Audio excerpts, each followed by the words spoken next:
Assalamualaikum everyone, this is Sayyid Tahir Mam and you are watching my YouTube channel English with Sayyid. Hopefully you all will be well and good. If you are new on the channel, please subscribe it, like and share the video. Today we are going to discuss the grammar portion kinds of sentences. फिकरात की या जुमलों की अकसाम. Kinds of sentences regarding construction यानी बनावट के लिहाज से फिक्रों की अकसाम. पहला है सिंपल सेंटेंसेस, दूसरा कंपाउंड सेंटेंसेस यानी मुरक्कब जुमले और तीसरा कॉम्प्लेक्स सेंटेंस यानी मखलूत जुमले. वन बाय वन इन तीनों को देख लेते हैं. सबसे पहले simple sentences. A simple sentence consist of only one independent clause. सिर्फ एक इंडिपेंडेंट क्लॉज पर मुश्तमिल होता है. Containing a subject and a verb और इसके अंदर एक फाइल और फेल होता है. It expresses complete thought. इसकी मुकम्मल बात समझ में आ जाती है. There is no dependent clause in it और इसमें कोई डिपेंडेंट क्लॉज नहीं होती. यानी सिंपल सेंटेंस में सिर्फ इंडिपेंडेंट क्लॉज होती है, सिर्फ आजाद क्लॉज होती है और इसमें कोई डिपेंडेंट क्लॉज नहीं होती जो किसी दूसरे पर इन्हिसार करे. अब ये जो डिपेंडेंट और इंडिपेंडेंट क्लॉजेस हैं इनको अभी हम डिस्कस कर लेंगे. एग्जाम्पल्स आप इसकी देख सकते हैं. ही लाफ, वो मुस्कुराया. शी एट एन एप्पल, उस लड़की ने एक सेब खाया. आई बॉट अ बुक, मैंने एक किताब खरीदी.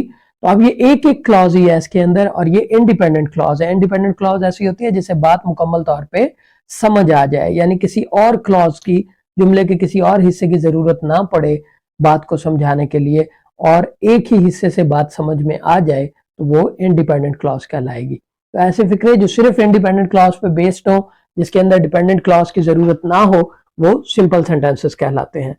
अब ये इंडिपेंडेंट और डिपेंडेंट क्लॉज को समझने से पहले थोड़ा सा बेसिक कॉन्सेप्ट देख लेते हैं. सबसे पहले हमारे पास होते हैं लेटर्स, ये जो आपके अल्फाबेट्स हैं A B C D E etcetera.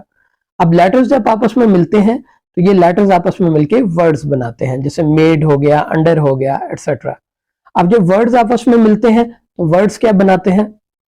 Phrases या क्लॉजेस बनाते हैं. अब फ्रेजेस और clauses both are the same things. थोड़ा सा माइन्यूट फर्क होता है कि अगर इसके अंदर सब्जेक्ट और वर्ब होगा तो ये क्लॉज होगा, अगर सब्जेक्ट और वर्ब नहीं होगा तो ये फ्रेज होगा. इनको भी डिटेल में देख लेते हैं. फ्रेज और क्लॉज. फ्रेज क्या होता है? Phrase is such a group of word which makes an incomplete sense. अल्फाज का ऐसा ग्रुप होता है जो इनकम्प्लीट सेंस देता है, यानी बात मुकम्मल तौर पे समझ में नहीं आती. However it helps to make a complete sentence. ताहम ये मुकम्मल बात समझाने में मदद जरूर दे सकता है. It does not contain a verb and it's subject. इसके अंदर ना तो फेल होता है और ना ही फाइल होता है, यानी ना तो काम करने वाला होता है और ना ही काम का जिक्र होता है. It is used as a single part of speech. गुफ्तगू का वाहिद हिस्से के तौर पे इस्तेमाल होता है. एग्जाम्पल्स आप देख सकते हैं. He is laughing at a joke. अब इस सेंटेंस में दो हिस्से हैं, ही इज लाफिंग और दूसरा एट अ जोक. JOKE होगा यहाँ पे. तो जोक, एट अ जोक जो है ये फ्रेज को जाहिर करता है क्योंकि इस हिस्से में ना तो कोई सब्जेक्ट है और ना ही कोई वर्ब है. अब क्लॉज क्या होता है? Clause is such group of word और अ स्मॉल सेंटेंस. अल्फाज का ऐसा ग्रुप होता है, यह एक छोटा फिक्रा होता है, which contains a subject and a verb, जिसमें सब्जेक्ट यानी फाइल और वर्ब होते हैं. सेम एग्जांपल ऊपर वाली, he is laughing at a joke. ये जोकर नहीं, जोक होगा, JOKE. तो अब उसी सेम एग्जांपल में जो ही इज लाफिंग दिया हुआ है ये क्लॉज को जाहिर कर रहा है क्योंकि इसमें ही जो है सब्जेक्ट है और लाफिंग जो है, मुस्कुराना जो है, ये हंसना जो है, ये वर्ब है. तो यानी फ्रेज और clause both are the same, लेकिन फर्क सिर्फ ये है कि फ्रेज के अंदर सब्जेक्ट और वर्ब नहीं होता जबकि क्लॉज के अंदर सब्जेक्ट और वर्ब होता है. अब जब फ्रेजेस और क्लॉजेस मिल जाती हैं, यानी वर्ड से या तो फ्रेजेस बनेंगे या क्लॉजेस बनेंगे, तो उससे आगे क्या बनेगा? तो ये मिलके सेंटेंसेस बनाते हैं. अब जब सेंटेंसेस आपस में मिल जाते हैं तो ये मिलके पैराग्राफ्स बनाते हैं. तो इस तरह से काम करती है हायरार्की इंग्लिश राइटिंग में. अब क्लॉजेस के आगे दो काइंड्स हैं बेसिक, जो हमें समझना बहुत जरूरी है ताकि हम सिंपल, कंपाउंड और कॉम्प्लेक्स सेंटेंसेस को अच्छे से समझ सकें. क्लॉजेस के अंदर दो क्लॉजेस अहम है, एक इंडिपेंडेंट क्लॉज और दूसरी डिपेंडेंट क्लॉज. इंडिपेंडेंट क्लॉज को मेन क्लॉज भी कहते हैं और डिपेंडेंट क्लॉज को सबऑर्डिनेट क्लॉज भी कह सकते हैं. इंडिपेंडेंट नाम से ही वाज़ेह है, आजाद है, इसको किसी और के सहारे की जरूरत नहीं होती. तो it expresses a complete thought and can stand as a sentence. Complete thought, इससे बात मुकम्मल तौर पे समझ आ जाती है और इसको फिक्रे के तौर पे भी लिया जा सकता है। एग्जाम्पल है, he is buying a shirt which looks very nice.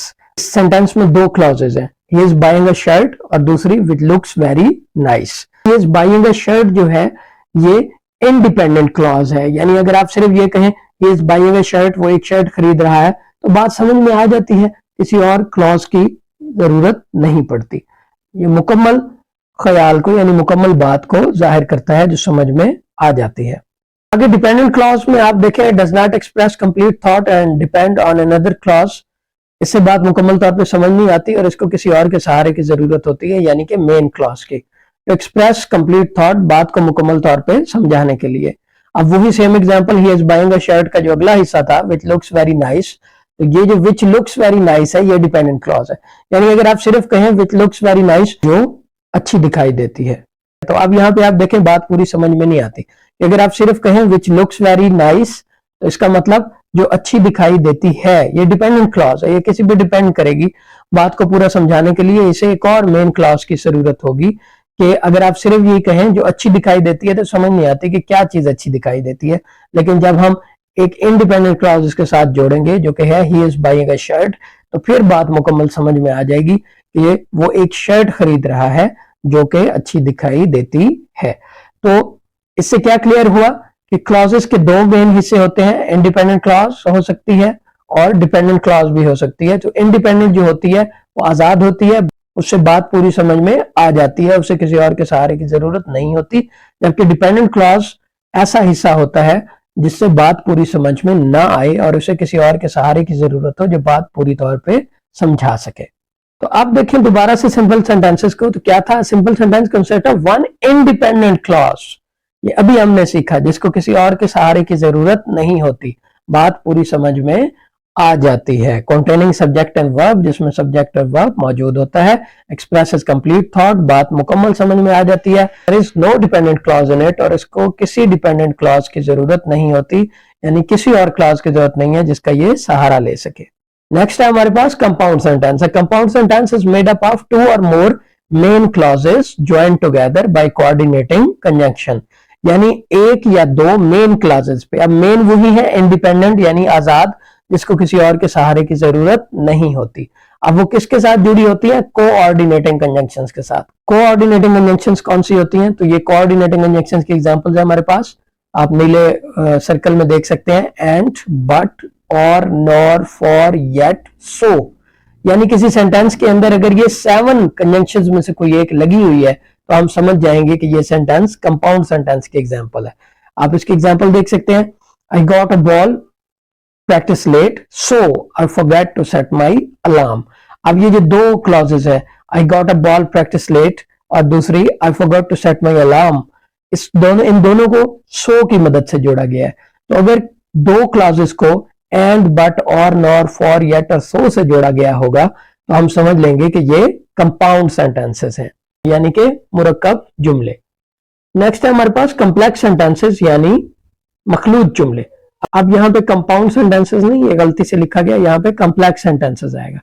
Complex sentence is made up of main class and one और मोर सबऑर्डिनेटिंग क्लासेस, यानी इसके अंदर एक मेन क्लास होती है और एक ऑर्डिनेटिंग क्लास होती है, यानी एक इसमें इंडिपेंडेंट क्लास होगी और एक या एक से ज्यादा डिपेंडेंट क्लासेस हो सकती हैं। तो इनको जोड़ा जाता है सबऑर्डिनेटिंग कंजंक्शंस की मदद से। अब सबऑर्डिनेटिंग कंजंक्शंस कौन सी हैं, after, when, as, until, soon, before, once, while, if, whether or not, provided, in case, because, since, in order, that, now, though, although, while, ये सारी सबऑर्डिनेटिंग कंजंक्शंस की मिसालें हैं। तो एग्जांपल आप देख सकते हैं, you may go home as soon as your work is done. तो अब यू मे गो होम को और योर वर्क इज डन को हमने जोड़ा है एज सून एज से। तो जो एज सून एज है ये सबऑर्डिनेटिंग कंजंक्शन है। तो अगर दो क्लासेस को या दो से ज्यादा क्लासेस को सबऑर्डिनेटिंग कंजंक्शन से जोड़ेंगे तो वो कॉम्प्लेक्स सेंटेंस कहलाएगा। और जो पिछली एग्जांपल थी, अगर कोऑर्डिनेटिंग कंजंक्शन से जोड़ेंगे तो वो कंपाउंड सेंटेंस कहलाएगा। और कंपाउंड सेंटेंसेस में दोनों क्लासेस इंडिपेंडेंट होती हैं, जबकि कॉम्प्लेक्स में एक इंडिपेंडेंट हो सकती है और एक या एक से ज्यादा डिपेंडेंट भी हो सकती हैं।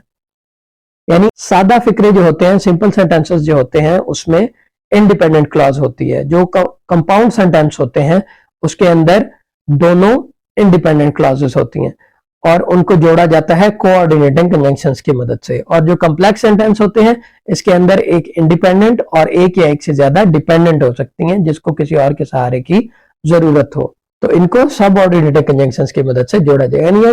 यानी इसको याद रखना बहुत आसान है।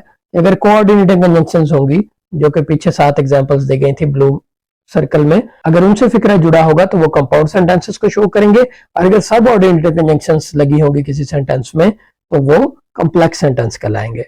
That's all for today. Thank you very much. If you have any question, you can ask in the comment section.